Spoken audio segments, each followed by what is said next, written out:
Assalamualaikum dan salam sejahtera. Selamat datang ke webinar Anjuran Jabatan Pengairan dan Saliran Malaysia. Kita baru sahaja menyambut Hari Alam Sekitar Sedunia pada 5 hari bulan yang lalu. Sambutan yang biasanya kita adakan dengan pelbagai aktiviti secara fizikal, terpaksa kita tukar kepada secara maya kerana pandemik.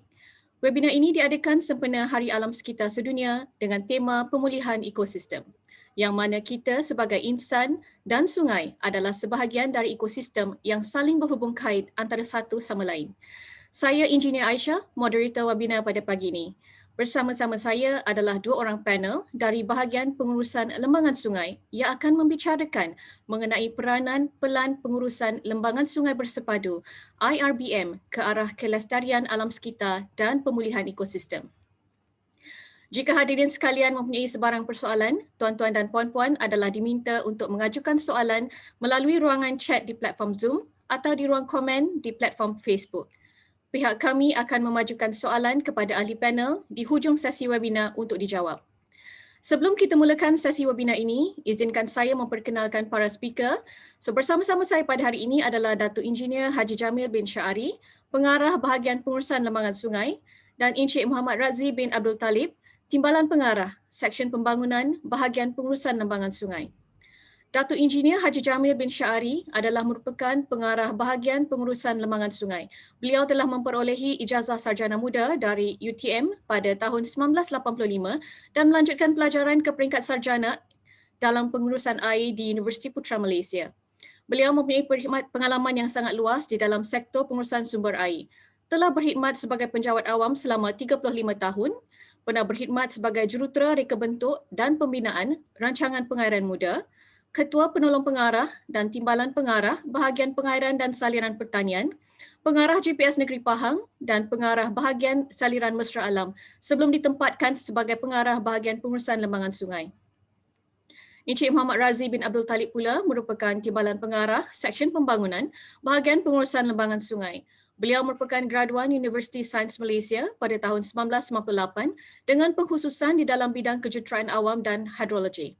Encik Razi pernah berkhidmat sebagai pegawai penyelidik di Pusat Kejuruteraan Awam Universiti Sains Malaysia sebelum memulakan perkhidmatan sebagai penjawat awam di GPS.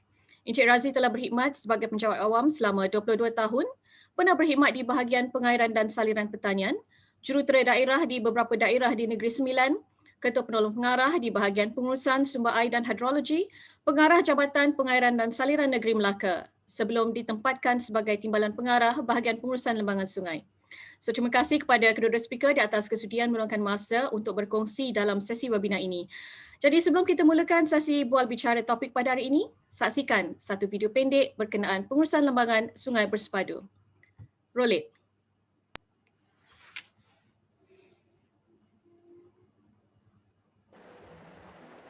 Lembangan sungai adalah kawasan di mana semua aliran permukaan mengalir melalui jaringan anak sungai, sungai-sungai utama dan berakhir ke laut. IRBM merupakan pengurusan mampan bagi tanah dan air mengikut sempadan semula jadi. Objektif IRBM adalah memastikan air yang mencukupi, memastikan air yang bersih, mengurangkan risiko banjir dan meningkatkan pemeliharaan alam sekitar. Ini adalah antara masalah yang berlaku di lembangan sungai. Ketidakcukupan sumber air menjejaskan manusia, industri, tanaman, haiwan dan lain-lain aktiviti. Takungan air seperti tasir dan empangan boleh memberi penyelesaian untuk memastikan air yang mencukupi.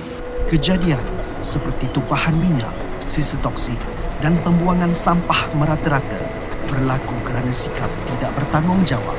Untuk mengatasi masalah ini, kaedah amalan pengurusan terbaik adalah perlu untuk mengawal kuantiti dan kualiti air di punca. Ini adalah untuk memastikan air yang bersih. Hujan lebat, limpahan sungai dan saliran tersumbat akan mengakibatkan banjir. Kegiatan manusia yang merosakkan persekitaran seperti perubahan guna tanah serta pembangunan pesat boleh menyebabkan hakisan, pemendapan dan juga kejadian banjir. Keperluan dataran banjir akan memberi lebih banyak ruang untuk air mengalir dan untuk takungan air seperti empangan dan tasik boleh memberi penyelesaian untuk mengurangkan risiko banjir. Di kawasan hulu, aktiviti manusia seperti perubahan guna tanah akan merosakkan alam sekitar. Kebanyakan sungai tercemar kerana pembangunan yang tidak terancang dan pembuangan sampah. Ia akan merosakkan ekosistem, flora dan fauna serta kepupusan hidupan liar. Senario ini boleh menyebabkan konflik manusia dan hidupan liar. Program komunikasi, pendidikan dan kesedaran awam akan mendidik orang ramai tentang kepentingan sungai. Dengan membina kemudahan rekreasi di sepanjang sungai akan menarik lebih ramai orang dalam menghargai sungai kita dan juga sebagai tindakan pencegahan pencemaran.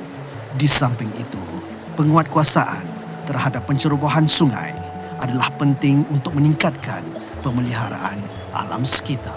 Di kawasan hilir pula, aktiviti manusia boleh mengakibatkan kerosakan hutan paya bakau. Ini akan menyebabkan hakisan di kawasan pantai. Bagi meningkatkan pemeliharaan alam sekitar adalah perlu untuk mewartakan reserve sungai dan hutan, membaik pulih kawasan pantai dan menanam semula pokok bakau. Oleh itu, keempat-empat objektif IRBM adalah saling berkait bagi perancangan, pengurusan dan pembangunan lembangan sungai yang mampan dari segi kuantiti dan kualiti air. Kita semua perlu bekerjasama bagi melindungi sungai untuk masa depan yang lebih baik. Mari kita mulakan dengan menyediakan ruang secukupnya untuk air, di mana air untuk semua dan sungai untuk kehidupan.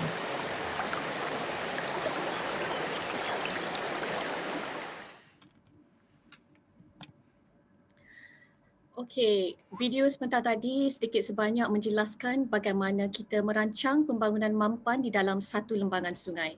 Sebelum kita mulakan sesi webinar dengan lebih lanjut pada hari ini dan sebelum kita tengok mengenai pengurusan lembangan sungai bersepadu ataupun dikenali sebagai Integrated River Basin Management, saya kira ada baiknya kita mengetahui sedikit sebanyak mengenai sungai-sungai di negara kita serta hubung kaitnya dengan sumber air negara.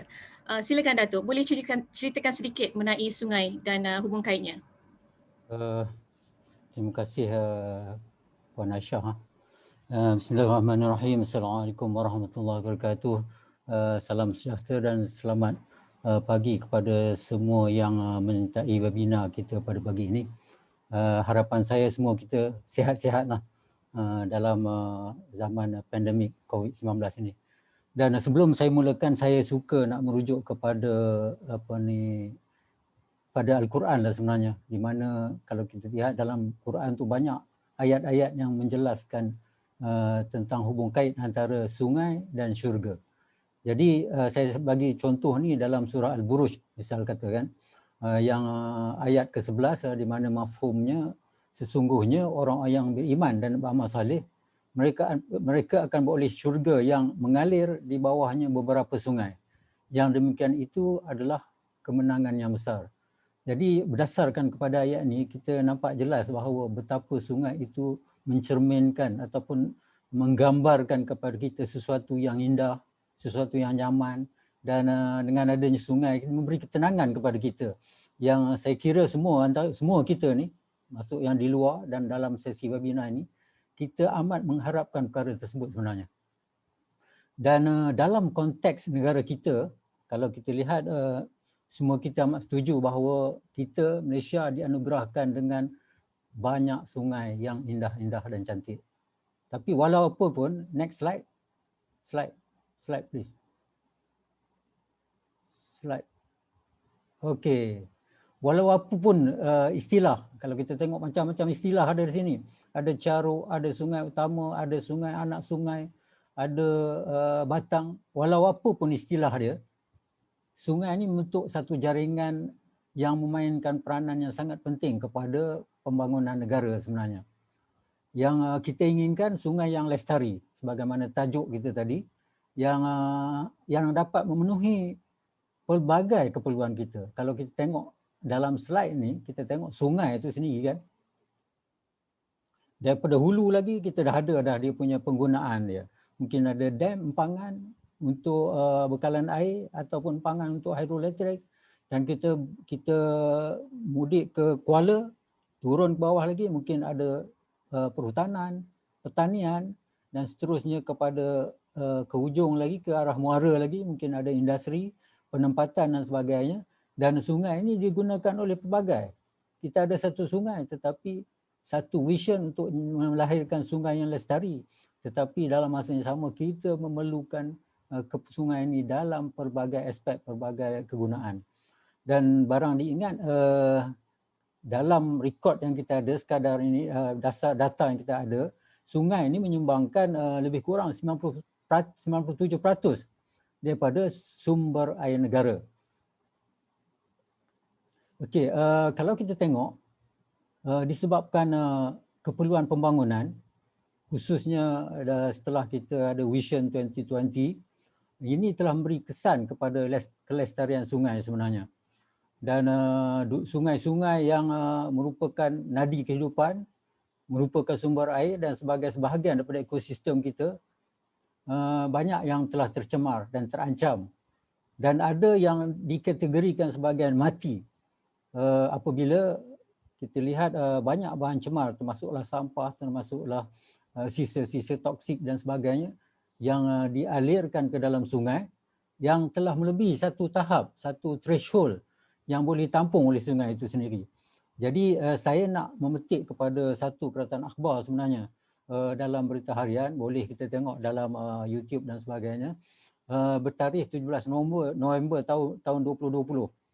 Yang kerajaan ini melaporkan bahawa pada tahun 2019, 25 sungai di Malaysia dikategorikan sebagai mati. Yang antara lain melibatkan 16 di Johor, 5 di Selangor, 3 di Pulau Pinang dan 1 di Melaka. Sebenarnya semua ini adalah hasil daripada apa yang kita rancang, kita laksanakan demi hasrat kita untuk mencapai satu kemajuan pembangunan. Saya juga merujuk kepada satu surah dalam Quran juga, ini biasa dirujuk, yang mengaitkan dengan hasil usaha tangan kita ni, mafhumnya. Telah berlaku kerosakan dan bala bencana di darat dan laut dengan sebab apa yang dilakukan oleh tangan manusia. Okey, jadi kita sama-sama lah ambil perhatian, sedar akan perkara ini sebab apa yang kita lakukan inilah yang menyebabkan keadaan apa yang kita hadapi sekarang sebenarnya. Okey, next slide please. Okey, berbalik kepada soalan yang dikemukakan tadi, sungai biasanya dikait dengan lembangan. Boleh pergi ke next slide.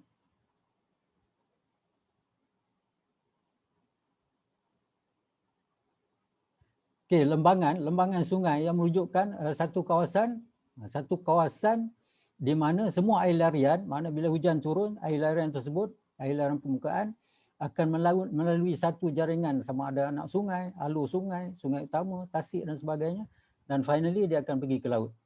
Dan kalau kita lihat dari segi bilangan sungai di Malaysia ni sebenarnya, memang Malaysia padat dengan sungai sebenarnya, padat dengan rangkaian sungai. Dan berdasarkan pada rekod yang kita ada, kita mempunyai lebih kurang hampir 3,000 lembangan sungai sebenarnya. 3,000 lembangan sungai, termasuklah lembangan 189 lembangan sungai utama.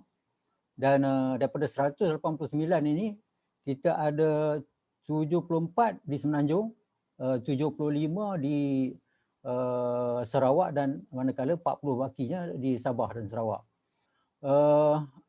Kita kategorikan lembangan sungai utama ni berdasarkan kepada keluasan sebenarnya. Bagi kawasan lembangan yang melebihi 80 km persegi, itu yang kita kategorikan sebagai lembangan sungai utama. Dan berdasarkan kepada peruntukan Perlembagaan Persekutuan, kita bahagikan lembangan sungai utama ni, 189 lembangan sungai utama ni kepada 3 kategori sebenarnya. Yang kategori pertama, sungai dalam satu negeri, sungai yang terletak dalam negeri. Yang ini ada lebih kurang 167 lembangan sungai. Dan yang kedua, dari segi sungai yang dikongsi oleh negeri ataupun merentasi beberapa negeri.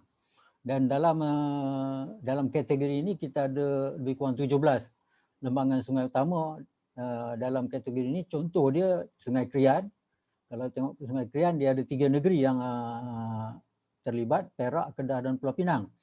Manakala Sungai Langat contohnya kita share dengan Selangor, Wilayah Persekutuan dan Negeri Sembilan. Dan kategori yang ketiga, sungai yang kita share, kita kongsi dengan negara lain. Ini secara keseluruhannya kita ada 5 lembangan sungainya yang dalam kategori tersebut. Contoh dia Sungai Golok, mungkin kita biasa pergi ke sempadan sana. Sungai Golok antara Kelantan dan Thailand. Sungai Sembakung, ini mungkin antara kita jarang lah, mungkin di Sabah tu selalulah. Sabah dan Indonesia, dan satu lagi contoh dia Sungai Pandaruan, ini Sarawak dan Brunei. Jadi kalau kita tengok pula panjang sungai, sebenarnya sungai ini amat panjang lah.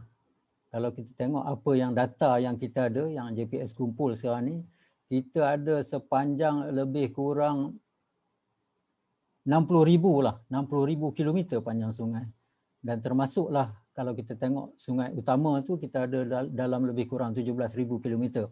Jadi sangat-sangat panjang. Jadi kalau kita tanya nak mengurus dia tu, memanglah jawabnya bukan mudah.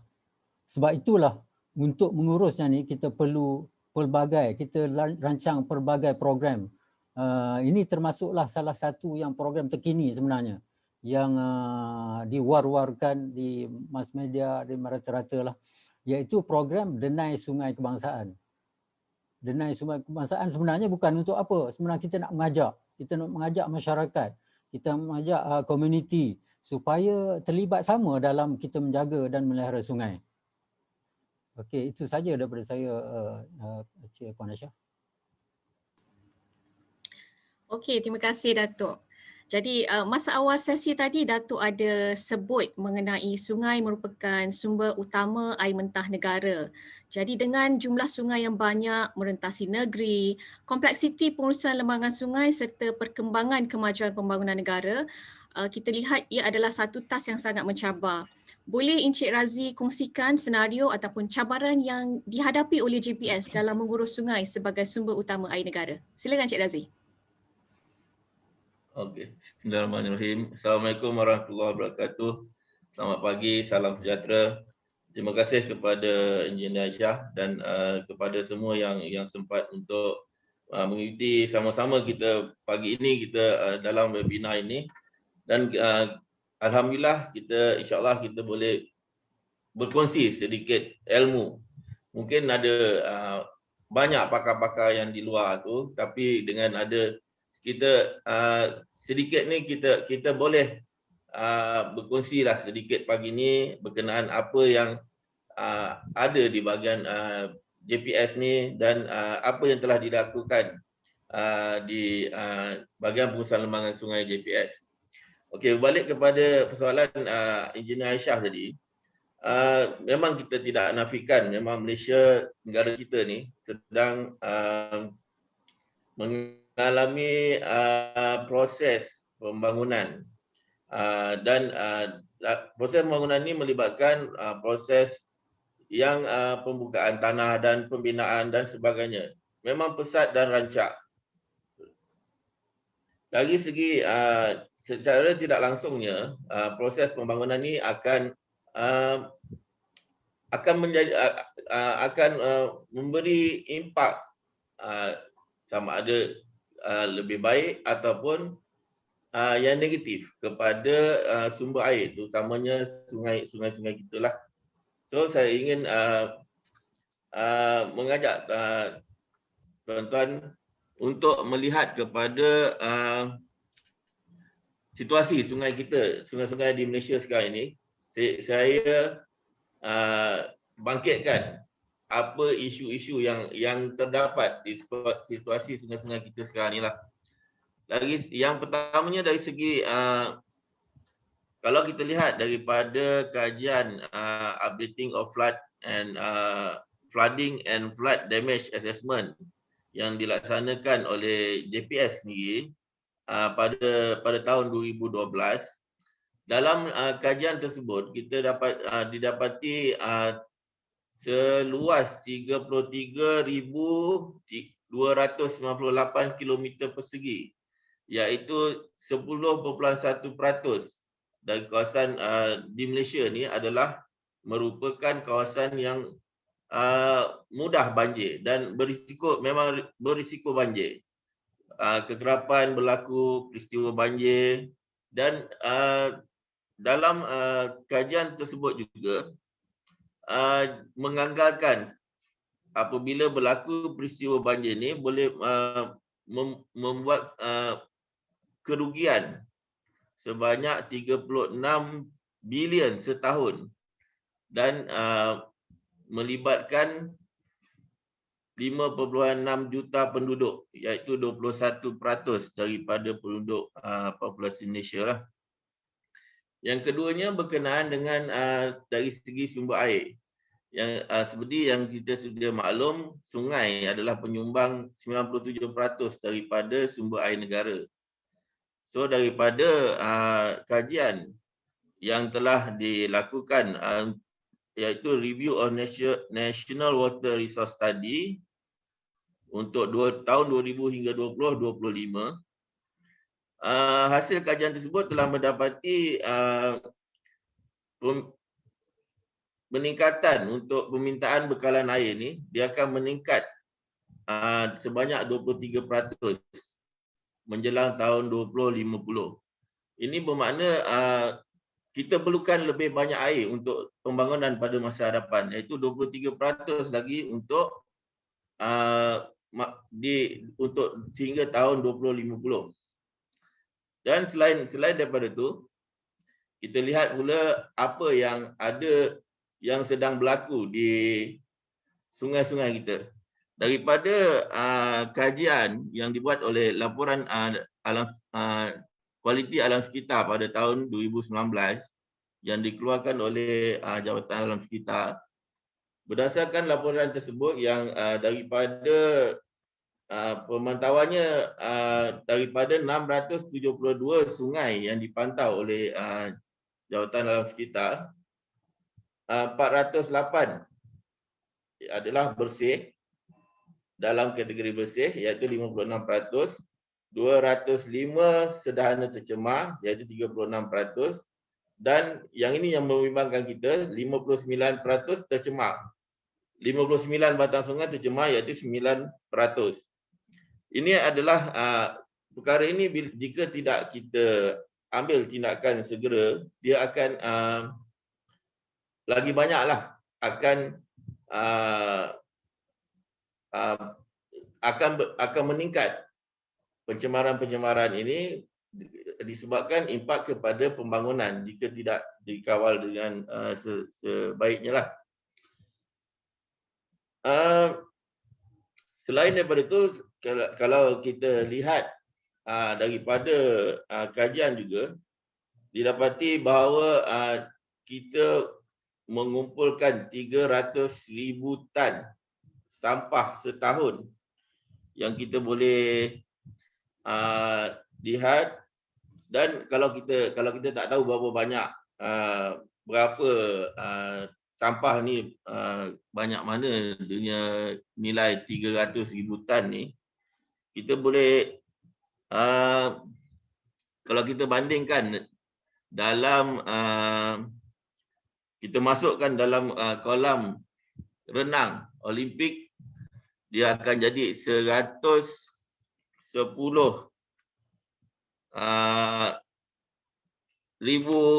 kolam yang boleh menempatkan banyak sampah yang ada ni lah. So daripada kajian yang pihak Jabatan Alam Sekitar ni jalankan juga, kita lihat 3 ejen untuk pencemaran utama yang kita dapat daripada dalam sungai ni. Yang pertamanya BOD, yang keduanya ammonical nitrogen, dan faktor yang ketiganya banyaknya adalah suspended solid.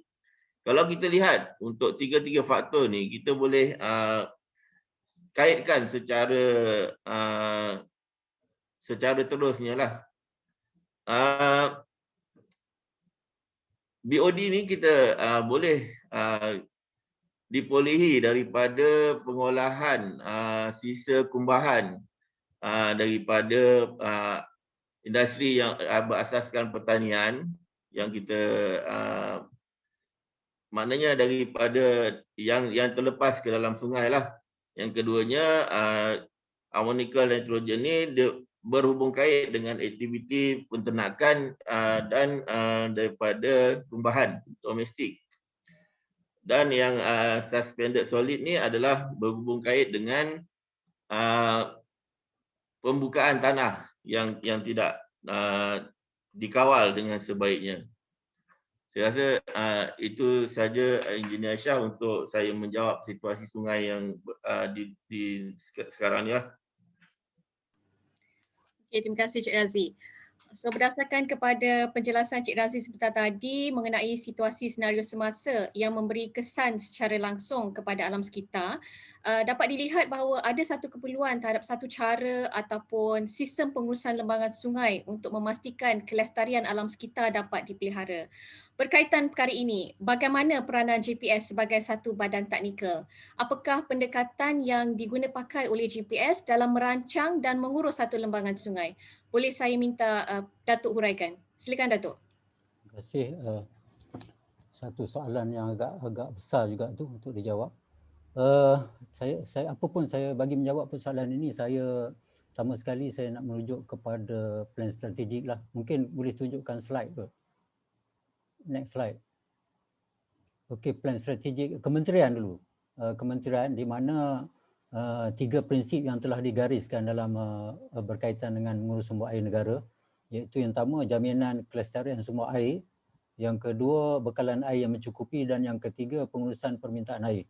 Jadi di bawah ni, sebab JPS adalah salah satu jabatan teknikal di bawah Kementerian Alam Sekitar dan Air, KASA, jadinya bagaimana sebenarnya JPS menyokong dan merealisasikan plan strategik tersebut. Jadi untuk itu JPS kita telah menangka plan konsep pelaksanaan fungsi jabatan yang berteraskan kepada 4 prinsip sebenarnya. Prinsip yang pertama building with nature, dan yang ini kita berbalik kepada nature lah sebenarnya dalam pelaksanaan projek-projek kita. Dan make room for river, make room for water, maknanya kita pastikan kalau ada kawasan-kawasan wetland dan sebagainya kalau boleh kita kekalkan, dan kita bring back the beaches. Ini mungkin kita pun faham di apa ni keadaan sekarang ni banyak akasan pantai yang telah menghilangkan pantai kita sebenarnya. Dan satu lagi creating for resilient. So yang ini untuk khususnya kalau kita terlibat dengan banjir dan sebagainya, kita dapat menanganinya. Dan dengan bersandarkan kepada 4 prinsip yang saya nyatakan tadi, kita ada 5 teras strategi utama untuk diformulasikan untuk memandu JPS sebenarnya bagi mencapai matlamat kelestarian alam sekitar. Dan salah satu daripada 5 tadi ialah kita memperkukuhkan sekuriti air untuk memacu pertumbuhan ekonomi negara.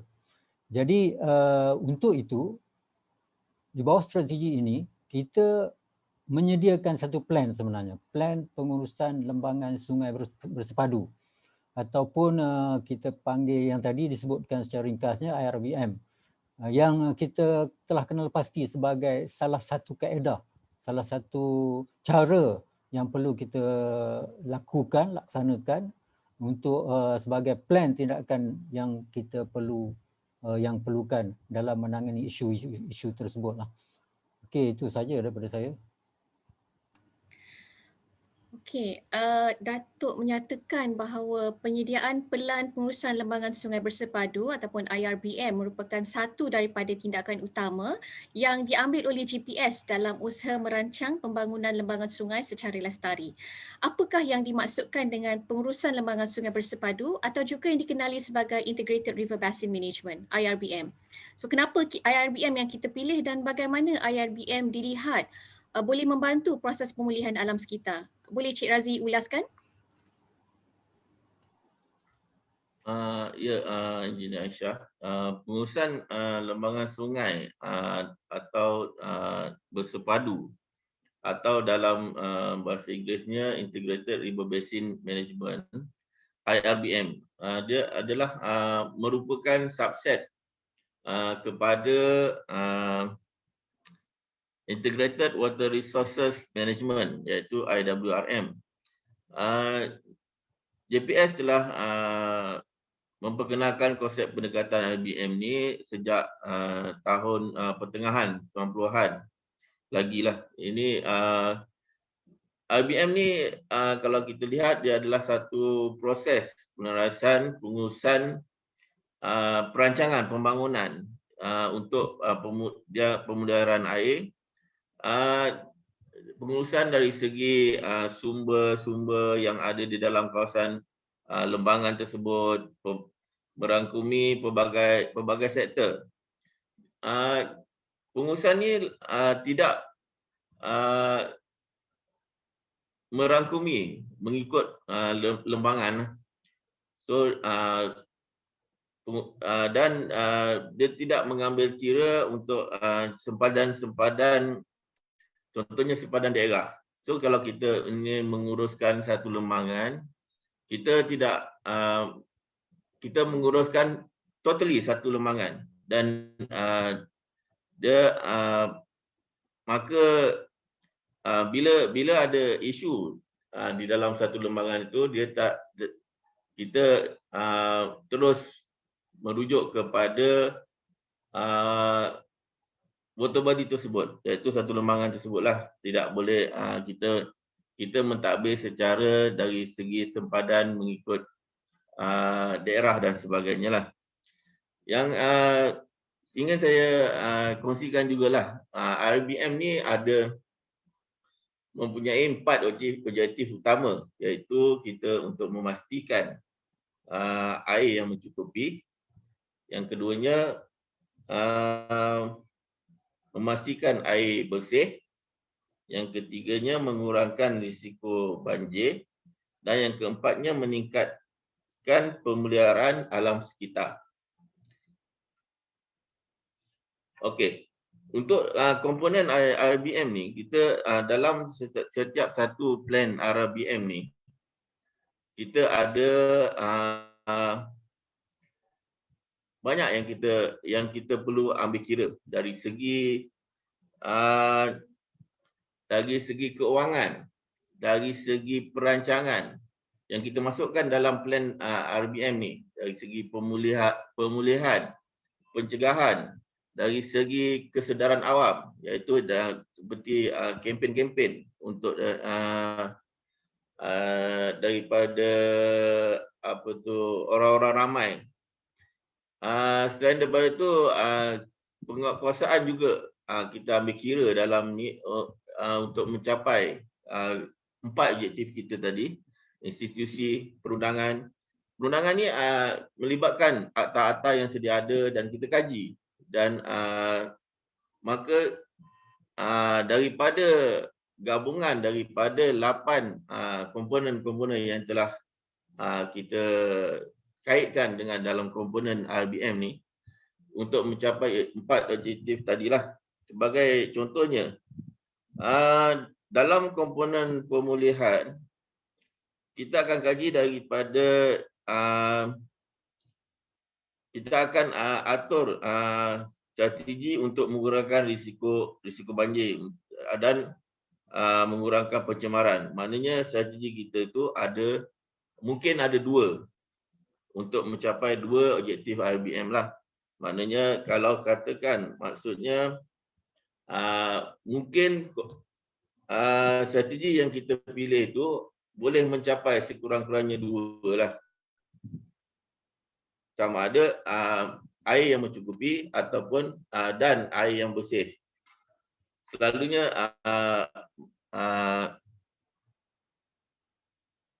itulah yang objektif yang kita akan boleh kita capai daripada pelaksanaan, daripada kajian daripada komponen-komponen yang kita jalankan di dalam IRBM ni lah.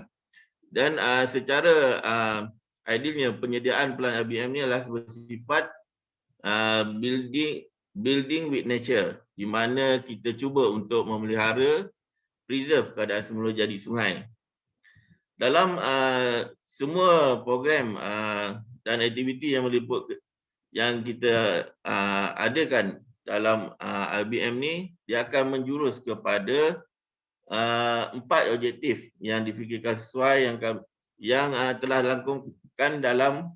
So prosesnya adalah bila kita kajian yang kita telah buat daripada komponen-komponen RBM ni, yang kita hasilkan strategi dan kita hasilkan pelan tindakan untuk sesebuah lembangan. Dalam pelan tindakan ni kita akan ada senaraikan tindakan-tindakan yang perlu diambil, yang dicadangkan dan perlu diambil oleh agensi-agensi, pihak berkuasa tempatan dan sebagainya lah. Dalam pelan tindakan ni kita akan kategorikan sebagai kepada 3 lah, iaitu pelan jangka pendek, iaitu short term, dan yang melibatkan sehingga kurang daripada 3 tahun, iaitu medium term yang kita kategorikan kurang daripada 6 tahun, 3 hingga 6 tahun, dan long term, iaitu pelan tindakan yang boleh diambil 10 tahun. Okey. Saya ambil contoh untuk RBM yang kita sedang sediakan, iaitu dalam proses penyediaan. Contohnya RBM Sungai Besut.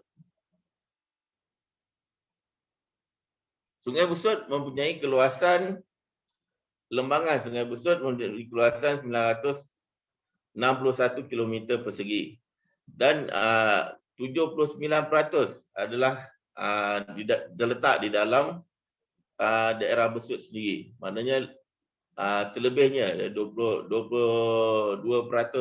di luar daripada daerah Besut. Dan panjang sungai utama yang ada di dalam Sungai Besut ni adalah 82 km. Dan pusat pentadbirannya di Kampung Raja, dan dalam lembangan Sungai Besut ni kita ada IADA Ketara, iaitu kawasan pertanian, skim pertanian seluas 12,000 hektar, dan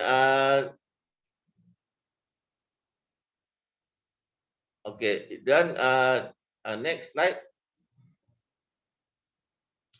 Okey. Kita dalam kajian ini juga kita ada mengkaji apa-apa perancangan untuk pembangunan di kawasan lembangan Sungai Besut.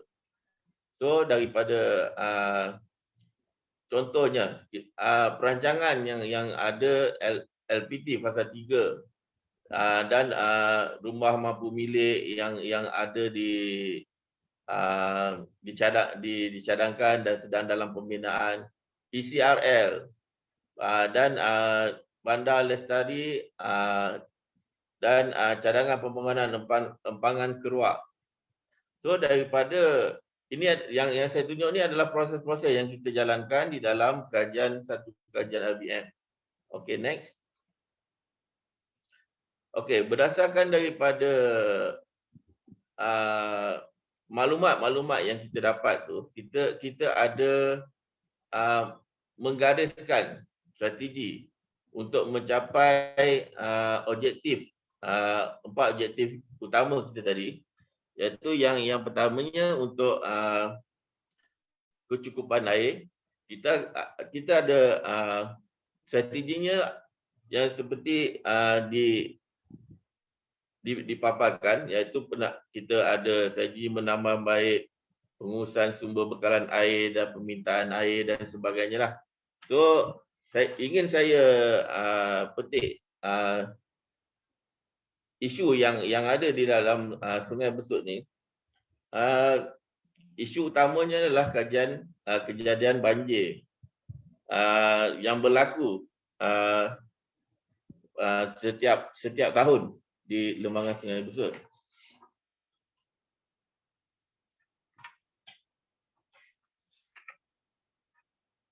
Okey, daripada pelan tindakan yang kita boleh gariskan daripada dalam kajian ni, kita contohnya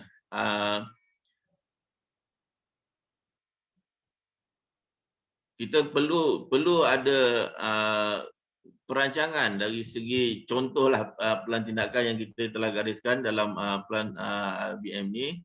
Pembangunan yang lebih low density, maknanya untuk melaksanakan kependudukan yang kepadatan penduduk yang lebih rendah di kawasan buffer zone, iaitu seperti perancangan pelan dari ini melibatkan dari segi rancangan tempatan, iaitu yang melibatkan Plan Malaysia dan Majlis Daerah Besut sendirilah. Yang keduanya yang kita boleh ada dalam pelan tindakan yang kita cadangkan, iaitu untuk menggazet floodplain yang kita ada. So itu adalah contoh-contoh yang kita gariskan di dalam pelan RBM ni. Yang ketiganya untuk memastikan pematuhan kepada MASMA untuk mengelakkan berlakunya kejadian banjir yang sering yang berlaku. Yang keempat, kita boleh dari pihak boleh menjalankan projek rancangan tempatan banjir, boleh dan sebagainya, boleh membuat pembinaan ban dan membuat pengorekan kepada sungai tersebutlah. So selain daripada itu, saya ingin menyentuh sedikit tentang pemeliharaan alam sekitar. Isunya yang saya boleh kalau tuan-tuan dapat lihat ni adalah pengurusan impak pembangunan kepada kawasan pembangunan pengurusan aktiviti pelancongan dan rekreasi. Saya ambil satu daripada strategi yang digariskan di sinilah. Pelan tindakan yang kita dapat gariskan di dalam strategi ini, kita boleh mengamalkan BMPs, iaitu Best Management Practice untuk kawasan pelancongan. Contohnya pembangunan yang memberi impak yang kurang kepada untuk kawasan pelancongan, di mana boleh mengurangkanlah impak negatif kepada kawasan pelancongan tersebutlah. Contohnya di kawasan Sungai Besut sendiri, Sungai Pelagat dan Sungai La. Yang ini adalah dalam pelan tindakan juga kita ada gariskan juga agensi dan jabatan yang boleh menjadi peneraju untuk tindakan-tindakan yang digariskan. So saya ingat itu dahulu, Engineer Aisyah. Macam banyak kena buat kan Cik Razi dalam IRBM ni. So berdasarkan kepada penerangan Cik Razi tadi, saya lihat penyediaan pelan IRBM adalah satu task yang sangat tedious dan melibatkan banyak analisis. So apakah pendekatan ataupun kaedah yang diguna pakai oleh JPS dalam merangka pelan IRBM? Untuk soalan ni saya rasa boleh Datuk tolong huraikan. Terima kasih sekali lagi. Saya cubalah untuk menguraikan sedikit apa yang kita laksanakan sebenarnya untuk kita menghasilkan satu plan IRBM yang boleh kita jadikan sebagai rujukan dan panduan. Jadi kita sediakan plan IRBM ni sebenarnya untuk rujukan, untuk kita rujuk dan kita jadikan panduan dalam kita merancang satu-satu pembangunan di satu-satu kawasan lembangan lah. Misal kata contoh kita nak bina jalan, makna kita boleh tengoklah plan IRBM yang dah ada lah. Mungkin di kawasan yang belum dilaksanakan lagi, kita akan dalam usaha sebenarnya untuk kita menyediakan plan-plan IRBM yang lebih lengkap lagi. Tapi kalau ada contoh dalam yang disebutkan oleh Cik Razi tadi, pembinaan laluan lebuh raya Pantai Timur, dia sedikit sebanyak menjejaskan dari segi kita punya flow sungai dan sebagainya. Itu yang perlu dirujuk. Jika kita merujuk mana kita boleh we can anticipate the problem tu lah, dan kita carilah jalan penyelesaian.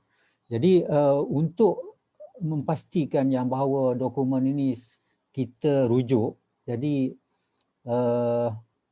kita punya input data tu sangat-sangat kita panggil ekstensif lah, dan tedious seperti yang dipersoalkan, ditanyakan oleh Puan Aisyah tadilah. Jadi sebenarnya untuk makluman kita, plan ni sebenarnya bukan untuk menghalang kita melaksanakan pembangunan, tetapi sebenarnya dia supaya kita melaksanakan pembangunan secara lebih sistematik sebenarnya. Kita dapat mengelakkan pembangunan yang kita buat secara ad hoc, dan kalau ad hoc ni makna kita kurang dari segi menilai kesan-kesan, khususnya berkaitan dengan sumber air lah. Jadi dengan plan ini sebenarnya kita boleh anggarkan, kita boleh nampak lebih kurang lah, kita boleh buat penilaian kesan kepada sumber air sekiranya pembangunan yang kita luluskan tu tadi kita teruskan. Itu yang penting sekali lah. Jadi sebagai rujukan tu sangat-sangat penting. Jadi sudah barang tentulah kalau kita nak menghasilkan satu dokumen rujukan untuk pelbagai agensi, pelbagai pihak dalam program pembangunan, merancang pembangunan, sudah tentu kita perlu menyediakan satu dokumen yang komprehensif, kita panggil. Dokumen yang kita kena ambil kira pelbagai aspek. Dan dalam konteks ini juga kita perlu mengadakan pelbagai engagement sebenarnya dengan apa nama ni, pelbagai pihak yang terlibat di dalam kawasan yang lembagan tersebut. Jadi saya suka merujuk kepada peta minda ni lah. Peta minda ni. Ini sebenarnya yang apa yang kita laksanakan untuk kita menghasilkan satu plan RIBM sebenarnya. Saya bagikan untuk mudah pada 3 proses sebenarnya. Proses yang pertama ni yang paling penting sebenarnya, pengurusan data. Jadi data ni pelbagai data yang kita perlu pungut, sama ada data secondary ini daripada sedia ada lah, ataupun data yang primary yang kita pungut semasa ni. Jadi antara contoh data dia, kita tengok yang penting sekali plan guna tanah lah. Jadi plan guna tanah ni tak lain tak bukan yang sesuai adalah daripada Plan Malaysia. Jadi setakat ni memang kita mendapatkan data-data tersebut daripada Plan Malaysia. Semua data ni guna tanah ni termasuklah data perancangan sedia ada, dan kemungkinan perancangan unjuran dia untuk tahun kehadapan lah. Dan selain daripada data yang plan guna tanah yang kita ada ni, kita juga dapat kenal pasti dia punya zoning. Ada kawasan-kawasan yang telah dizonkan memang kawasan hutan ataupun kawasan industri, kawasan perumahan, kawasan kilang dan sebagainya. Itu dah ada zoning. Yang kita gunakan itu untuk menghasilkan satu plan tadi. Kemudian selain daripada plan guna tanah tadi, adalah yang lain dari segi ekonomi. Itu sangat penting juga. Dalam zoning tadi kita nampak aktiviti pertanian kan. Pertanian contohnya macam yang tunjukkan oleh Saudara Razi tadi, air di Ketara, pertanian untuk padi. Kita tahu untuk padi ni berapa keperluan air, berapa dan sebagainya. Jadi perlu ada yang tu. Kita ambil kira dalam kita punya merancang plan RIBM tadi. Juga kalau kita tengok dalam konteks ternakan contohnya, jenis ternakan yang dicadangkan, yang dilaksanakan, macam mana orang, adakah sebagai orang kata free roaming, bebas macam tu, dia boleh berjalan merata-rata. Impact dia tu pun kita akan analyse sebenarnya. Itu dari segi ekonomi, termasuk juga daripada industri dan juga daripada perdagangan. Mungkin di bandar-bandar ada banyak perdagangan, mungkin ada workshop, bengkel-bengkel kenderaan yang secara tidak langsung dia akan mempengaruhi sebenarnya. Sebab discharge dia finally dia akan pergi ke sungai. Okey, yang lain apa tu mungkin dari segi cuaca, iklim, muka bumi, juga tadi disebutkan dari segi dia punya persempadanan mukim, daerah dan sebagainya. Dan yang tidak kurang penting juga penduduk. Sebab penduduk ni yang mempengaruhi. Pertambahan penduduk makna kita perlu air tambahan, perlu kemudahan tambahan, perlu kedai-kedai tambahan, industri tambahan untuk peluang kerja dan sebagainya. Jadi semua benda ni kita collect data-data tersebut untuk membolehkan kita membuat analisa sebenarnya. Dan kalau saya nak kepada yang kedua, contohnya kalau kita nak pergi kepada, saya kaitkan dengan objektif tadi lah sebenarnya. Objektif kan, Objektif contohnya objektif yang untuk memastikan air mencukupi. Jadi apa yang kita buat sebenarnya? Kita kaji sumber air di situ. Dalam kajian ni makna kita akan gunakan data-data hujan yang kita ada. Data hujan, data dan satu lagi mungkin air bawah tanah kita gunakan. Kita dapatkan data tersebut untuk kita buat analisa. Dan yang kedua yang kita tengok dari segi permintaan. Jadi kita ada supply tadi dan kita tengok dari segi permintaan dia. Permintaan saya kategorikan pada dua lah. Satu air terawat, mungkin ini di bawah bekalan air yang utama untuk domestik ataupun industri, dan juga air tidak terawat, khususnya untuk pertanian lah. Kalau di daerah besut yang disebutkan tadi, padi biasanya memang menggunakan sumber air yang banyak. Jadi langkah-langkah yang betul dan kita panggil management yang terbaik, best management practice perlu dilaksanakan. Juga kita akan tengok dari segi pemeliharaan alam sekitar contoh dia. Kalau sungai itu biasanya dia perlu ada dia punya minimum environmental flow lah kita panggil. Minimum itu. Yang itu pun kita akan tengok keperluan dia. Dan selain daripada itu mungkin di setengah-setengah lembangan sungai dia ada hidroelektrik, jadi kita nilai juga. Itu dari segi memastikan air yang mencukupi. Kemudian dalam konteks pemeliharaan alam sekitar misalnya. Jadi kita akan tengok dari segi kemungkinan hakisan yang akan berlaku. Jadi kita nilailah berapa dia punya degree hakisan yang akan kemungkinan berlaku disebabkan aktiviti-aktiviti tadilah yang kita sebut tadi, aktiviti ekonomi, penerokaan tanah dan sebagainya. Aktiviti tanam semula misalnya, tanam semula kelapa sawit, tanam semula getah yang kita akan nilai dari segi hakisan dia. Dan juga kita tengok dari segi mendapan dan kelodak. Ini akan kita nilai sebab mendapan dan kelodak ni finally dia akan masuk ke sungai dan sama ada dia akan mengurangkan kapasiti ataupun dia akan dihanyutkan ke downstream. Jadi kita akan nilai berapa banyak sebenarnya yang dijangkakan mendapan yang akan berlaku. Dan ada dari segi mendapan ni kita ada potensi yang lain yang boleh kita gunakan, misal kata contohnya yang pasal pelembungan pasir dan sebagainya. Tapi ada limit sebenarnya. Selain daripada itu kita tengok juga dari segi biodiversity lah, flora dan fauna yang ada di kawasan tu. Kita nak pastikan bahawa sungai yang apa-apa yang kita laksanakan pembangunan di kawasan sungai ini tidak seboleh-bolehnya tidak menjejaskan dari segi biodiversity itu sendiri. Dan yang lain tu dari segi hutan, berapa acreage hutan. Hutan ni sebenarnya penting untuk khususnya kawasan hutan dan air. Itu yang selalu kita sebutkan. Sama juga dengan green gas emission kan, lagi luas kawasan hutan yang kita simpan lagi baguslah dia punya tu. Dan juga kita tak lupa juga pantai. Finally kalau sungai ni dia akan pergi ke pantai, ke laut. Jadi kita tengok sedimen ni ke mana. Adakah dia akan menutup muara ataupun dia akan menjejaskan laluan-laluan untuk navigation lah di muara sungai tersebut. Dan dalam aspek memastikan air bersih, yang ini pun satu yang sangat-sangat penting lah. Kita akan collect data kualiti khususnya daripada jabatan lah. Yang ini biasa kita rujuk kepada JAS lah. JAS ni tak boleh kita tinggalkan lah sebab ini adalah peranan utama dia kan, antara peranan utama dia. Jadi kita rujuk pada JAS punya laporan ataupun kadang-kadang ada juga kita merujuk kepada Kementerian Kesihatan yang juga mempunyai data-data kualiti, dan juga kepada syarikat bekalan air dan JPS sendiri lah. Yang ini kita akan gunakan data-data itu untuk kita buat analisa. Selain daripada itu kita buat sampel juga. Sampel ni untuk memastikan bahawa bila kita mau analisis kita tu betul lah. Kita ada dia punya panduan dia. Kita nak verify sampel tu, verify kita punya analisa tu betul. Seperti yang kita harapkan lah. Dan satu lagi dari segi kualiti air ni punca lah. Kita kena kenal pasti punca. Maknanya dalam kajian inilah kita akan pastikan, kenal pasti punca-punca pencemaran. Domestik contohnya daripada taman-taman, banyak taman yang terlibat. Apa jenis dia punya sistem kumbahan dia, direct ataupun centralized ataupun sebagainya. Yang itu akan dilihat. Juga dari segi industri. Sebab industri ni kadang-kadang banyak isu-isu yang kita dengar sekarang ni, dia melepaskan secara tidak langsung kepada ke sungai kan.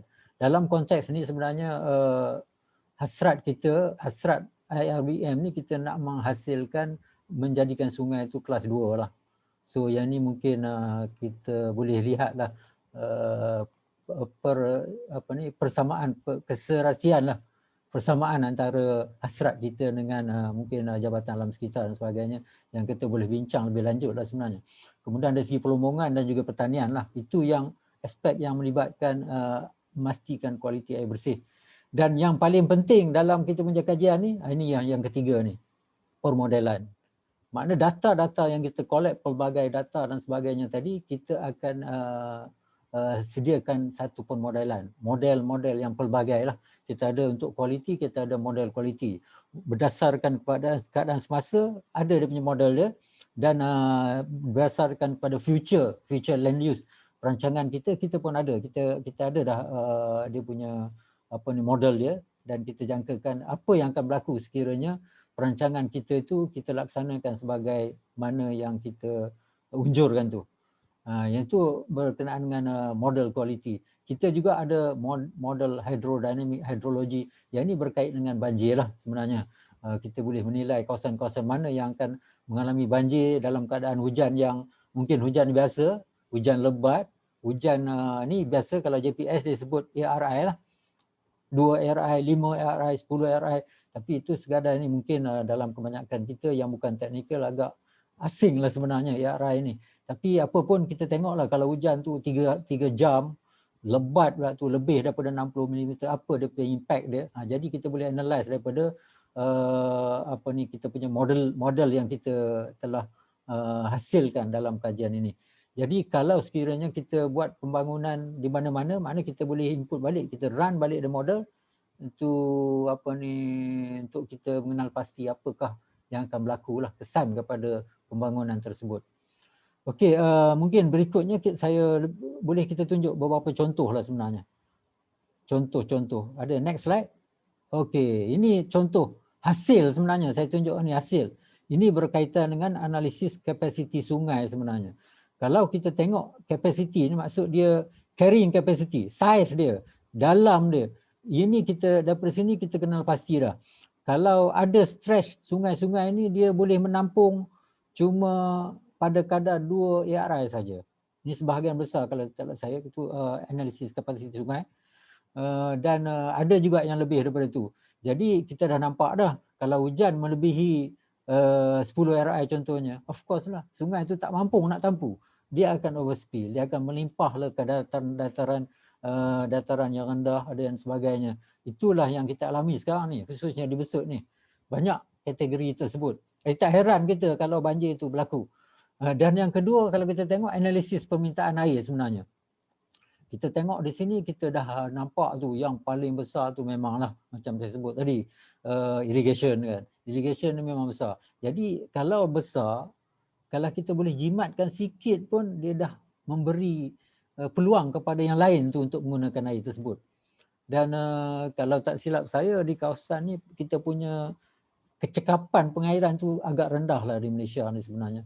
Bukan saja di Ketara, dia saya ingat mungkin dalam lingkungan tak sampai 50%. Jadi sebenarnya kalau kita boleh tingkatkan lagi kecekapan tu, makna air yang digunakan untuk pertanian tadi boleh kita channel untuk penggunaan yang lain. Tapi sebenarnya untuk daerah Besut ni dia agak baguslah sebenarnya kalau kita tengok. Mungkin ada slide yang itu ke? Ada tak slide yang menunjukkan dia punya table? Next. Oh tak ada.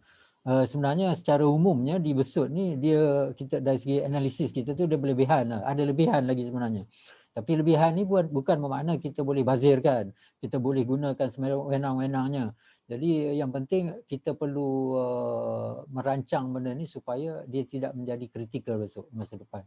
Dan satu lagi yang hasil daripada IRBM ni kita tengok dari segi ni kualiti air kot. Dari segi kualiti, permodelan kualiti kan.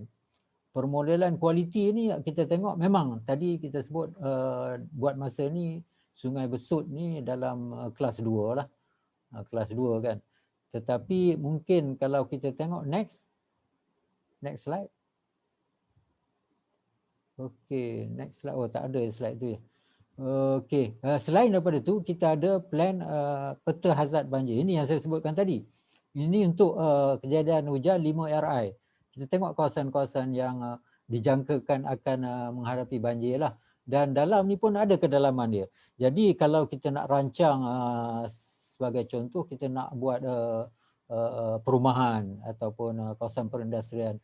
Jadi kalau kita rancang di kawasan-kawasan tersebut, makna adalah mitigation yang kita perlu lakukan di situ. Kemungkinan kita perlu tinggikan dia punya platform level supaya kita tidak banjir lah setiap tahun. Itu antara dia. Ataupun kita tak buat di situlah, kita buat di tempat yang lebih sesuai, yang tinggi dan tidak menghadapi masalah banjir kan. So itu antara kegunaan dia, plan hazard banjir ni. Jadi perlu dirujuklah dalam kita merancang kawasan-kawasan di dalam rombangan tersebut.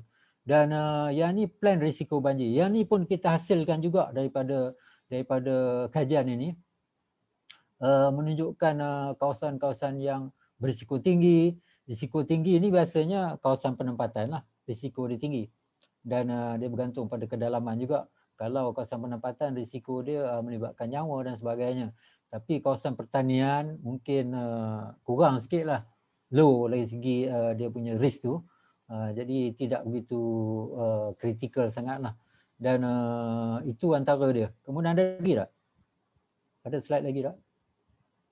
Okey, saya kira itu sekadar itulah. Apa yang sebenarnya yang kita buat dalam kajian IRBM ni. Melibatkan pelbagai data. Banyak data. Melibatkan pelbagai agensi. Melibatkan stakeholder engagement, majlis daerah, majlis kerajaan tempatan, pihak berkuasa negeri dan sebagainya. Itu yang saya nak maklumkan di sini. Jadi bukan mudah sebenarnya untuk kita menghasilkan plan-plan yang sebegini. Dan jadi saya kira selain daripada itu sebenarnya kita ada juga program kesedaran. Itu tadi dari segi fizikal dan sebagainya. Kita ada program kesedaran sebenarnya yang kita selitkan juga dalam plan IRBM kita ni. Sepertinya kita ada program kita panggil POP ya, Public Outreach Program. Ni untuk kita sebenarnya inisiatif sahaja untuk kita mengekalkan hasil pemeliharaan sungai yang kita rangka dalam IRBM ni. Dan saya kira berdasarkan kepada penerangan saya tadi, untuk menghasilkan satu plan ni kita ada plan pengurusan jangka panjang, jangka pendek dan jangka sederhana. Dan juga cadangan-cadangan kita tu. Jadi untuk menghasilkan memang kita perlu input daripada pelbagai dan perlu kepakaran-kepakaran yang tertentu lah untuk menghasilkannya. Saya kira itu saja daripada saya, Puan Aisyah. Saya serahkan kembali. Okey, terima kasih Datuk. Panjang lebar Datuk terangkan tadi mengenai kaedah ataupun how we develop our integrated river basin management plan. So Datuk, plan will always be planned if it is not executed. So memandangkan sumber air ini terletak di bawah kuasa negeri, apakah inisiatif yang telah diambil oleh GPS untuk meyakinkan kita punya pemegang taruh or our stakeholders untuk adapt plan IRBM yang telah kita sediakan ni? Silakan Datuk.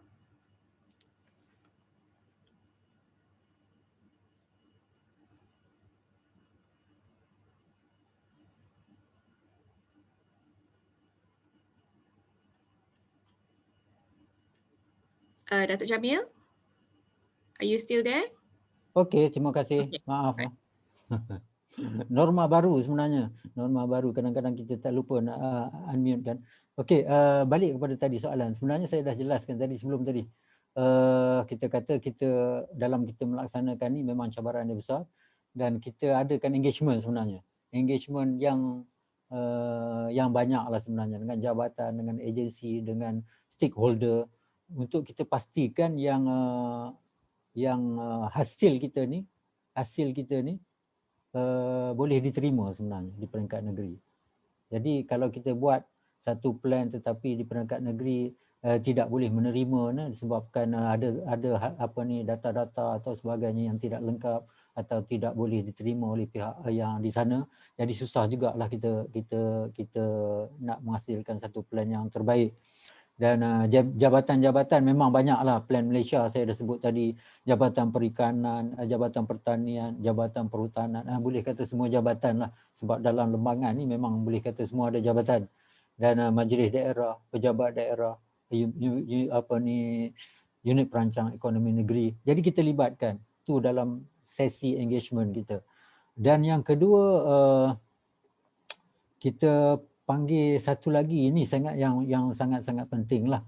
Kita telah cadangkan kepada Majlis Air Negara sebenarnya supaya hasil IRBM ni, plan IRBM yang kita hasilkan ni diterima pakai di peringkat negeri.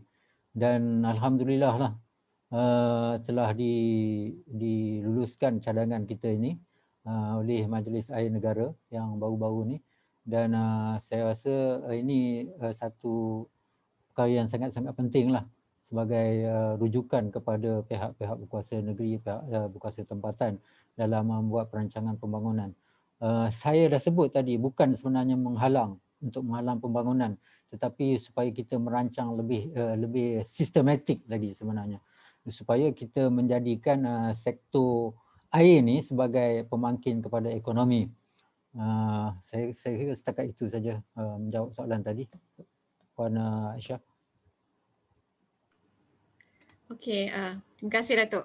Saya kira itu adalah satu tugasan yang sangat mencabar untuk menyediakan plan IRBM itu sendiri.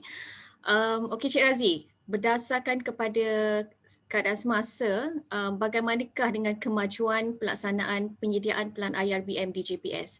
Boleh Encik Razi kongsikan dengan kita semua contoh-contoh projek yang menggunakan pendekatan prinsip IRBM. Silakan Encik Razi.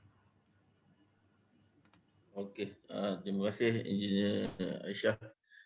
Sebelum saya terlupa tadi, selaras dengan hala 7 kementerian kita, Kementerian Alam Sekitar dan Air, iaitu KASA, yang berkenaan dengan pembinaan denai sungai kebangsaan.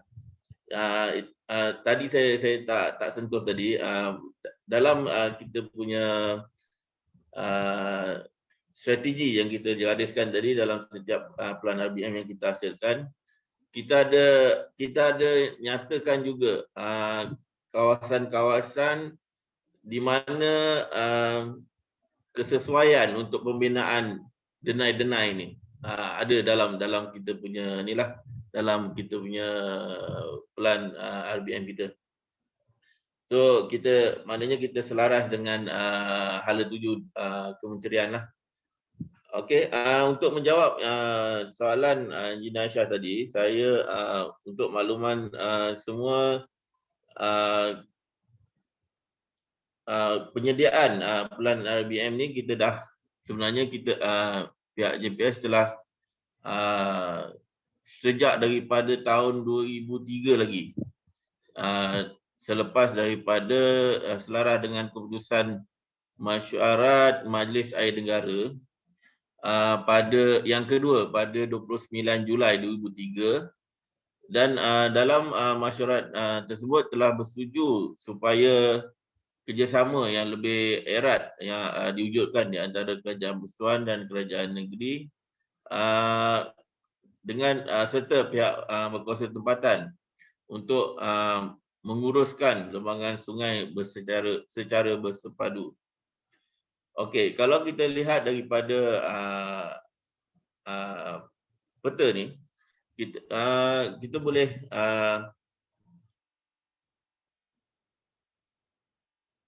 saya boleh terangkan yang penyediaan plan RBM ni, warna hijau ni kita dah siap 26 plan. Dia merangkumi sebahagian besar daripada lebih kurang 70% dah daripada semenanjung Malaysia ni.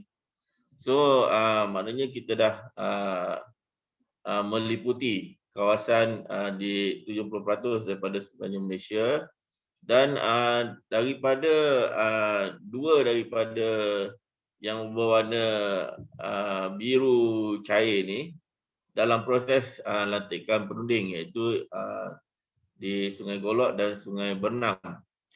Dan yang seterusnya yang dalam yang berwarna coklat ni adalah dalam rancangan Malaysia ke-12, kita merancang untuk menyediakan 25 lagi plan RBM yang meliputi semenanjung Malaysia dan Sabah dan Sarawak lah. So dalam sekarang ni kita sedang menyediakan dalam rancangan Malaysia ke-11, kita diperuntukkan untuk penyediaan sebanyak 25 pelan RBM, dan sekarang ni 10 plan yang telah siap, dan dua plan dalam pelantikan perunding, dan 13 dalam peringkat draft laporan akhir. Dalam ingin saya tarik perhatian semua untuk pelan RBM yang kita sediakan. Kita biasanya kita ambil pendekatan. Contohnya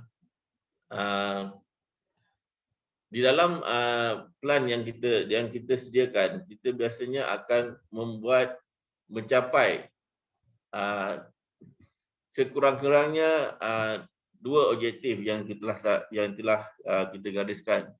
Contohnya, negara kita menerima hujan yang banyak, tapi ada masa tertentu bila panas berpanjangan, kita kekurangan air, dan terpaksa membuat catuan kepada sumber air.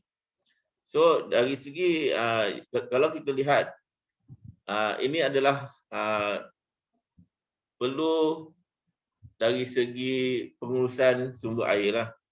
Dalam RBM kita ada menggariskanlah langkah-langkah yang kita perlu, tindakan-tindakan yang perlu diambil untuk menangani perkara-perkara tersebut. Contohnya, saya ingin menarik perhatian untuk contohnya hybrid Horas yang daripada RBM yang telah dijalankan oleh pihak Lembaga Urus Air Selangor, iaitu skim hybrid off-river augmented storage Horas. Daripada pendekatan ini dapat mengenali potensi sumber air dan menjadi daripada kolam, daripada tasik, daripada bekas lombong, dan daripada sumber air bawah tanah. So daripada plan ini,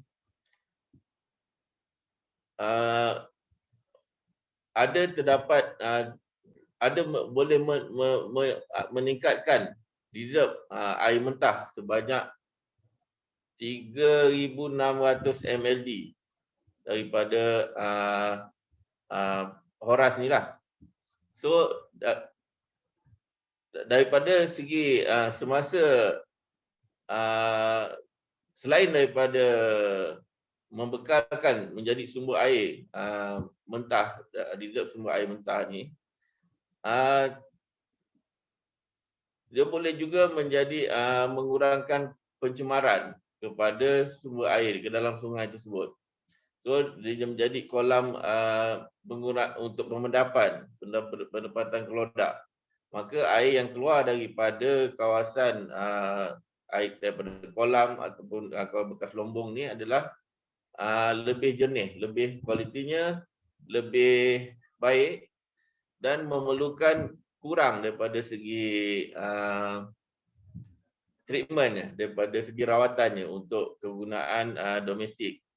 Selain daripada tu, kolam ni juga boleh menjadi sebagai mengurangkan risiko banjir di kawasan di hilir kawasan tersebut. Maknanya dia menjadi kolam takungan banjir di kawasan contohnya di kawasan Hilir di Bestari Jaya ni. So next. Selain daripada tu saya ambil contoh juga kepada yang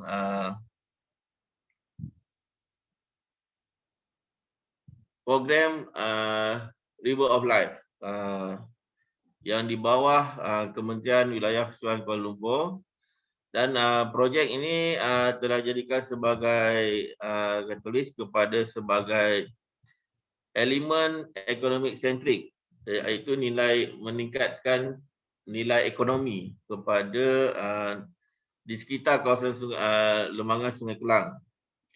Dan program yang terdapat dia ada komponen banjir, mengurangkan risiko banjir, iaitu ada dalam memang kita punya objektif IBM mengurangkan risiko banjir, memastikan air yang bersih. Dalam program River of Life ni kita ada komponen-komponen untuk pembersihan sungai untuk meningkatkan kualiti air Sungai Kelang yang diterajui oleh JPS sendiri yang sebagai agensi pelaksana dan dibantu oleh daripada beberapa agensi untuk pemantauan, untuk pelaksanaan, contohnya Jabatan Pembentungan dan sebagainya. Dan telah bermula pada 2010 dan dijangka selesai pada 2024. Kerja-kerja pemulihan kualiti pembersihan sungai ini adalah meliputi daripada kerja-kerja pembinaan river water treatment plant, interceptor, wastewater treatment plant dan sebagainya lah, sewerage treatment plant dan sebagainya. Dan selain daripada itu, kita ada juga dalam ROL ni, River of Life ni, kita ada program-program public outreach program yang Datuk sebutkan tadilah untuk kesedaran kepada semua yang penduduk di seluruh lembangan Sungai Kelang ni, yang kita adakan berfasalah yang kita adakan. Dan selain daripada itu, dalam program River of Life ni ada komponen pengindahan yang diterajui oleh Dewan Bandaraya Kuala Lumpur sendiri.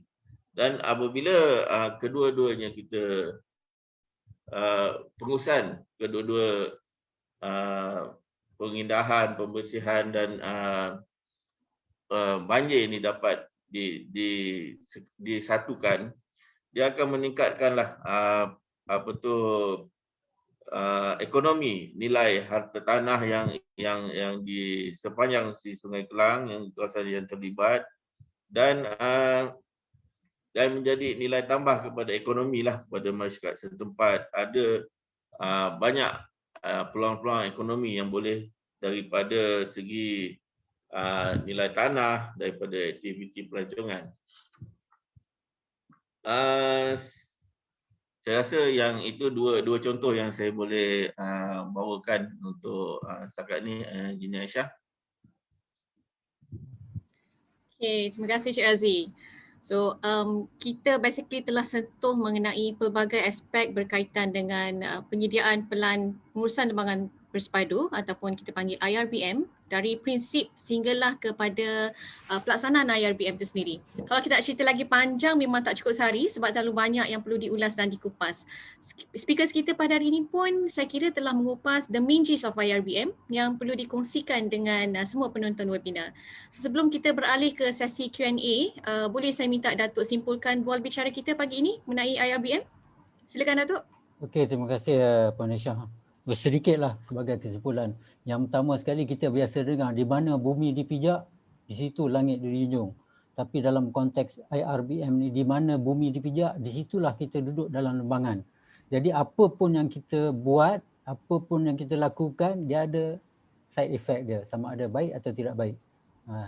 So kita tengoklah apa-apa pembangunan apa yang kita nak jalankan tu dia akan melibatkan lembangan tu sendiri, dan cubalah kita tengok kajian-kajian yang ada. Yang kedua, kita buat plan IRBM ni untuk dirujuk dan dijadikan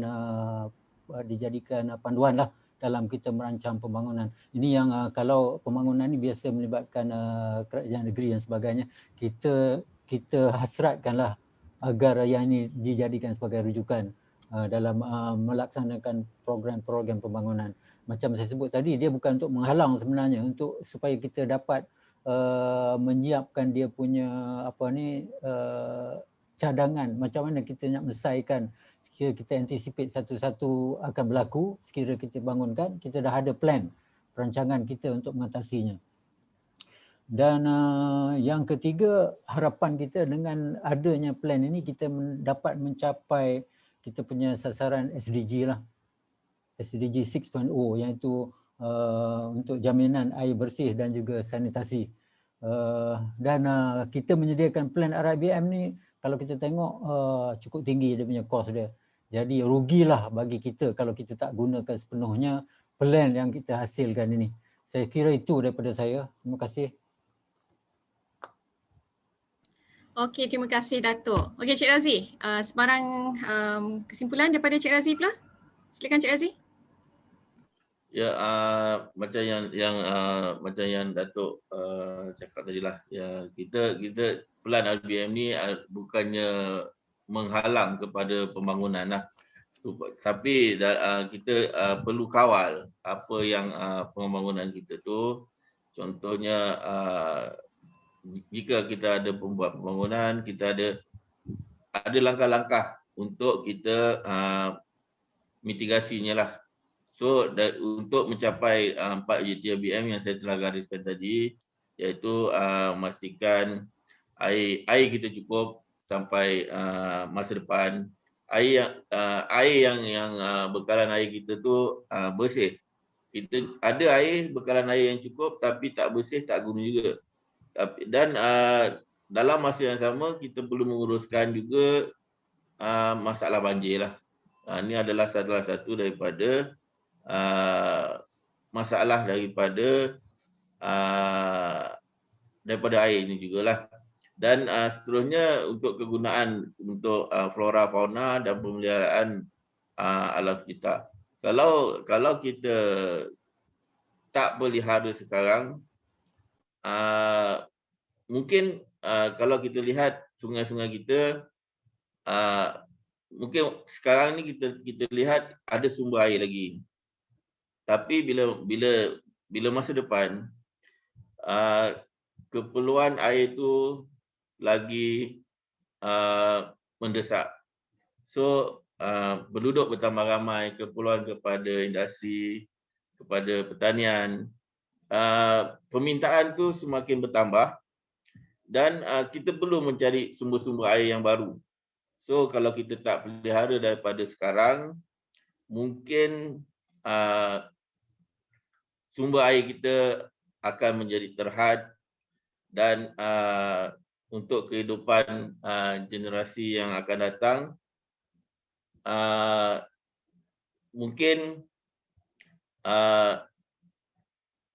kalau kita boleh pelihara yang sumber air yang kita ada sekarang ni, menjadikan lebih baik supaya sumber air kita akan jadi lebih banyaklah untuk kegunaan di masa akan datang. Itu saja, Engineer Syah.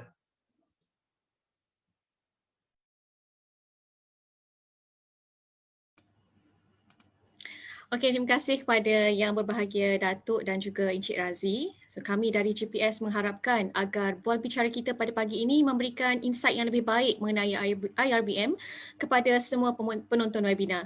Jadi sebelum kita beralih ke sesi soal jawab pada hari ini, mari kita sama-sama saksikan satu video pendek mengenai prinsip pengurusan lembangan sungai bersepadu. Sama-sama kita saksikan. Roll it. This is a story of our river. River basin is an area from which all surface runoff flows through a network of tributaries, major rivers and ends into the sea. IRBM is a sustainable management of land and water based on natural geographical boundaries. IRBM objectives are to ensure sufficient water, to ensure clean water, to reduce flood risk, and to enhance environmental conservation. These are some of the common problems that occur in the river basin. Shortage of water resources affect humans, industries, plantations, animals, and other activities.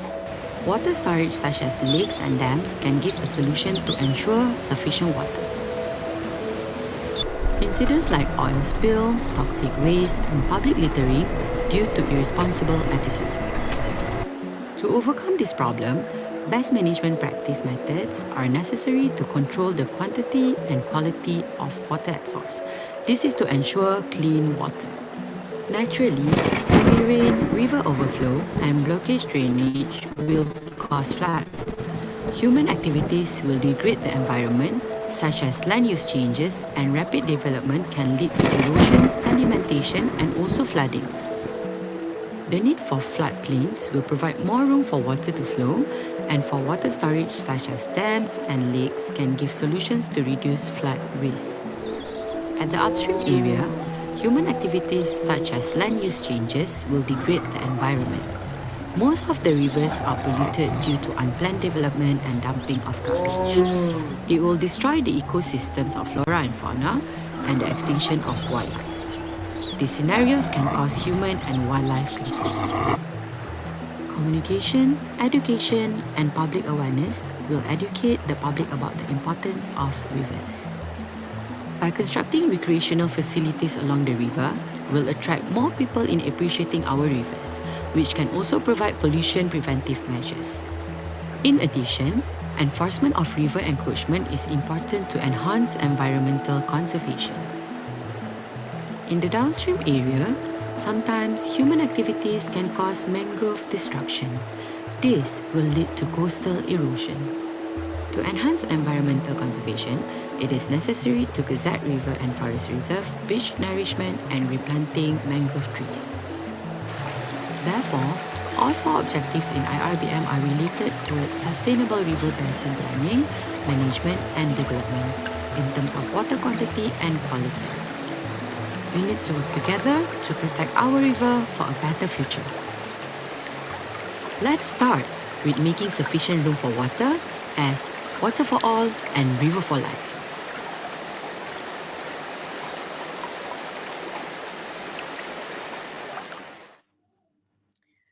Okey, satu video pendek dan padat tadi menunjukkan prinsip dan asas pengurusan lembangan sungai bersepadu yang menjadi inspirasi kepada JPS untuk mencapai kelestarian pembangunan dan keseimbangan ekosistem.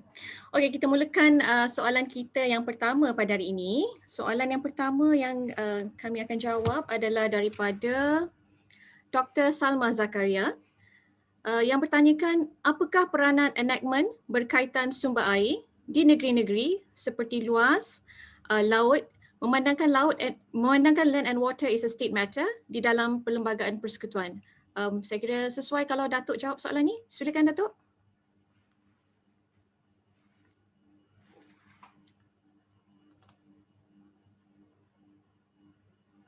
Terima kasih Dr. Salma. Oh, ini memang kita kenali betul lah Dr. Salma. Terima kasih Doktor kerana join kita punya sesi pada pagi ini.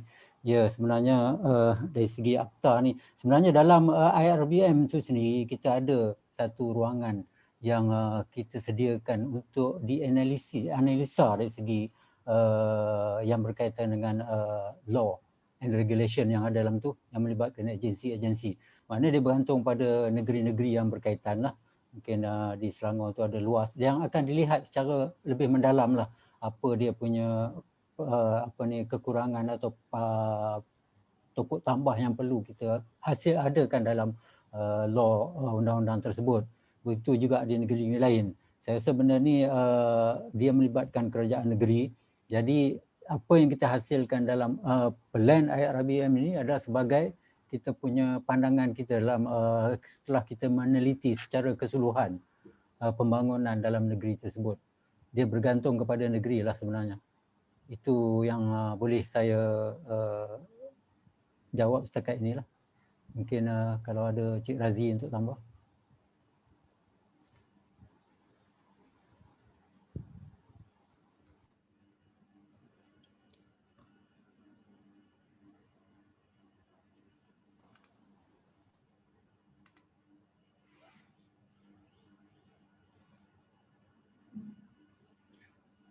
Ya, untuk tambahan tadi tu berkenaan dengan apa tu macam mana tadi Engineer Aisyah yang berkenaan dengan enactment yang terdapat di negeri-negeri. Maknanya kalau dia enactment yang terdapat di negeri itu dia tak selaras berbanding ada negeri yang dah ke depan. Ada negeri yang masih belum update dia punya enactment sehingga keperluan yang terkini lah. Seperti negeri-negeri yang enactment di negeri-negeri ni banyak dia mengisi antara ruangan-ruangan undang-undang yang tidak termaktub di dalam akta-akta yang sebelum ni lah.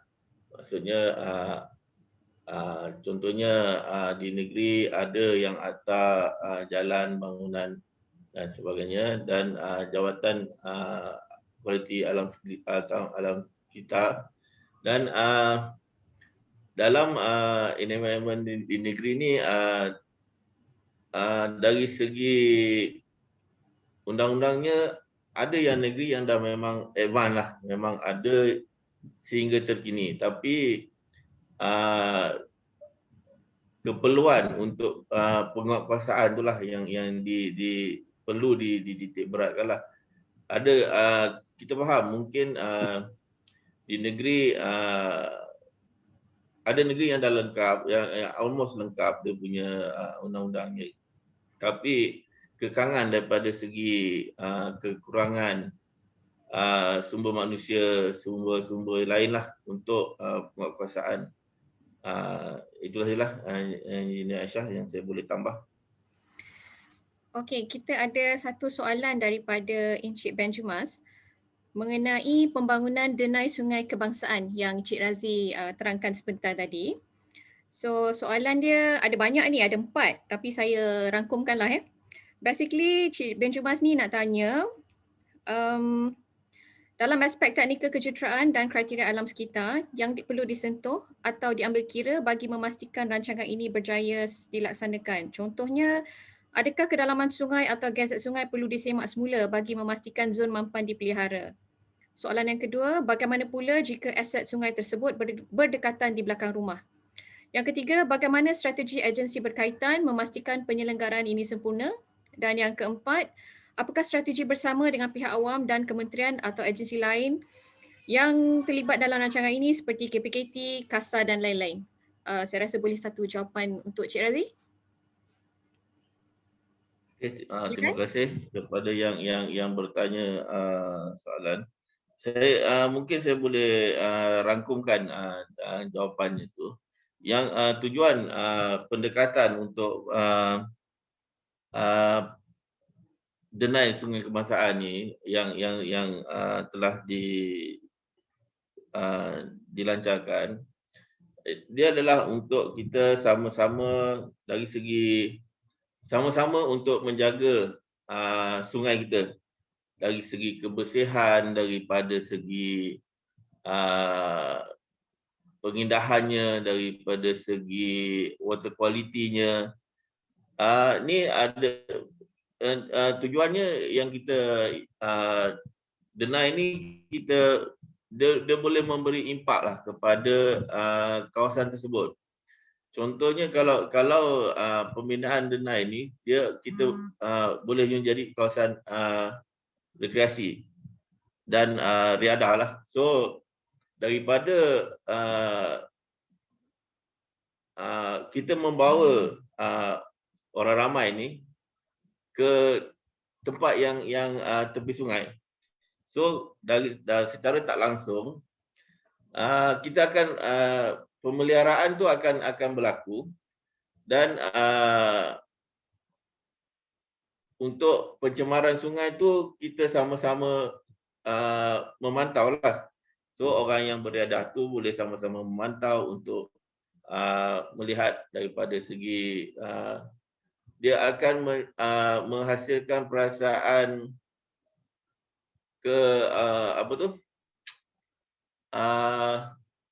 kepunyaan lah kepada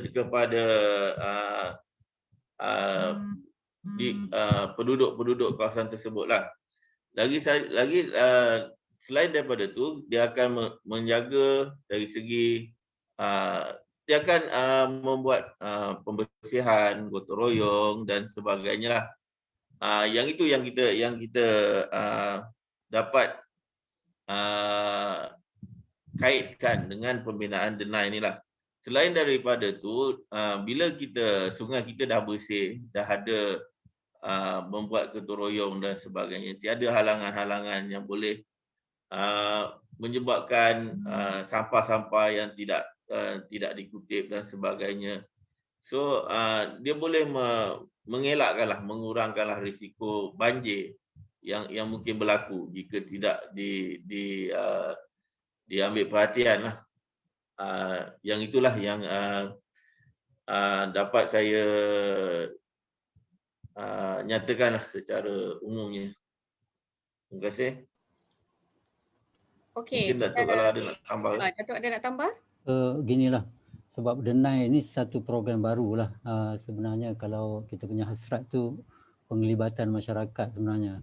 Kalau sungai kita tu duduk berhampir dengan kilang contohnya, kita minta kilang tu bila ada denai tu, mana kita dah hari-hari kita boleh lalu, kita gunakan kemudahan yang ada tu, secara tidak langsung kita dapat memantau keadaan di sepanjang tu. Kalau dulu-dulu mungkin kita tak pernah pergi pun tempat tu kan. Jadi bila tak pernah pergi, makna apa-apa yang berlaku di situ orang tak tahu.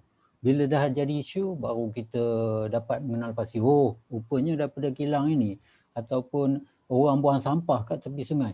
Jadi dengan adanya denai ni secara tidak langsung itulah masyarakat tu menjadi mata dan telinga kerajaan. Bukan mata sajalah, dia nampak benda tu, dia boleh laporkan kepada ni. Selain daripada tu, bila kita ada dah ni, mungkin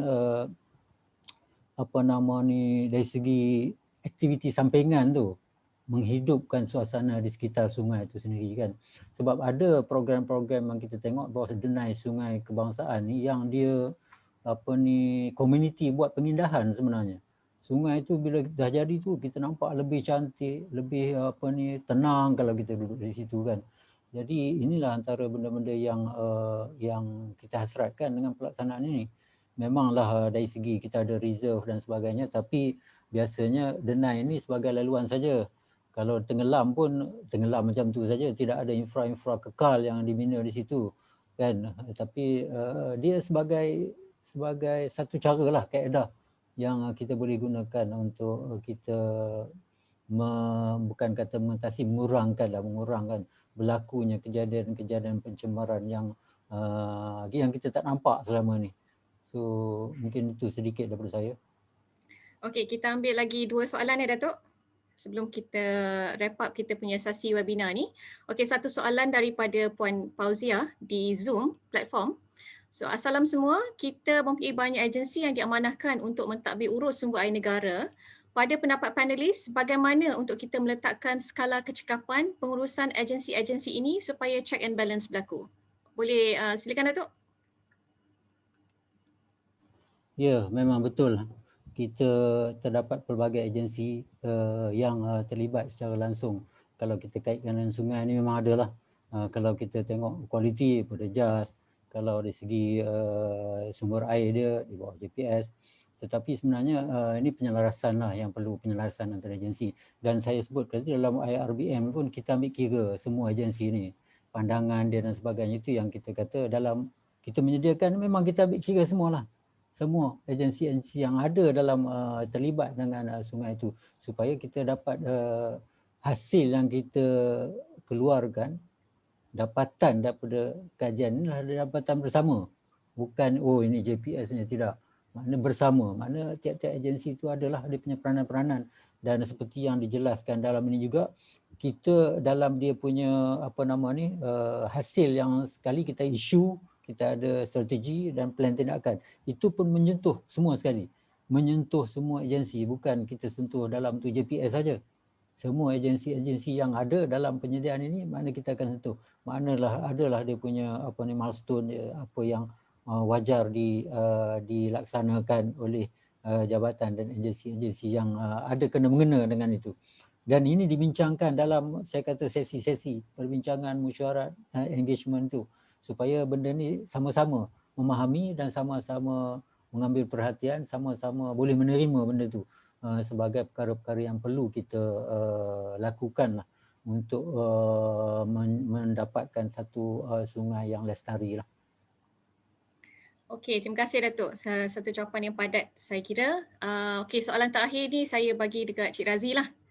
Okay, Cik Razi, dalam IRBM kita ada, ini soalan daripada Encik Fauzi Abu Bakar. So dalam IRBM kita kan ada 4 objektif tadi.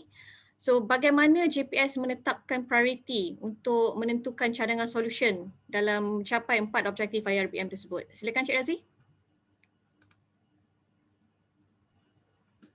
Okay, untuk yang priority, maksudnya untuk keempat-empat objektif tadilah.